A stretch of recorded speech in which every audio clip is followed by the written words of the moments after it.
In this lesson, we'll examine some useful rules involving divisors. For all of these rules, we will assume that the variables j, k, m, and n are all integers.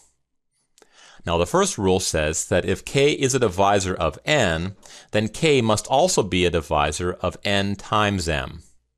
For example, if 5 is a divisor of 35, it must also be true that 5 is a divisor of 35 times 47. Now, for most of these rules, I'm going to include a proof, since these proofs will summarize some important points about divisors that you have already learned. For this proof, let's assume that k is a divisor of n. Now, if k is a divisor of n, that means that if we write the prime factorization of n, k will be hiding somewhere within this factorization.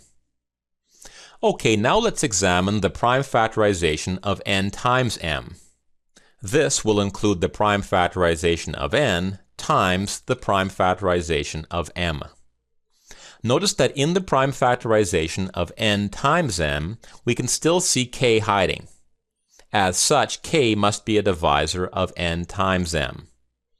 So, this very short proof demonstrates that if k is a divisor of n, then k must also be a divisor of n times m. Now here's the next rule. It says that if j times k is a divisor of n, then j must be a divisor of n, and k must be a divisor of n. For example, if 6 times 22 is a divisor of 1056, then it must also be true that 6 is a divisor of 1056, and 22 is a divisor. Now here's the proof. Let's first assume that j times k is a divisor of n. If this is true, then within the prime factorization of n, we will find j times k hiding. Now, if j is hiding in the prime factorization of n, then j must be a divisor of n.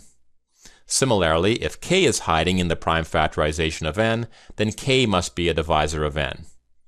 So, if j times k is a divisor of n, then j must be a divisor of n, and k must be a divisor of n. Now, this rule implies a second rule that is very similar. It says that if k is not a divisor of n, then j times k cannot be a divisor of n. For example, if 5 is not a divisor of 136, then it must also be true that 5 times 4 is not a divisor of 136. Now, I won't prove this rule since it already follows directly from the previous rule. The next rule says that if k is a divisor of n and a divisor of m, then it must be true that k is a divisor of the sum of n and m, as well as the difference between n and m. For example, if 7 is a divisor of 35, and 7 is a divisor of 21, then it must be true that 7 is a divisor of 35 plus 21. Here's the proof. First, let's assume that k is a divisor of n. Now, in this proof, I'm not going to use prime factorization. Instead, I'll use the fact that if d is a divisor of some integer t, then t can be written as d times h for some integer h. So if k is a divisor of n, then there must be some integer x such that n is equal to k times x. Similarly, if k is a divisor of m, then there must be some integer y such that m is equal to k times y.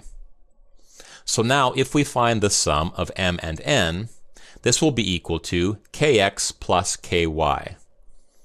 Since we have k in both terms, we can factor out the k to get k times x plus y.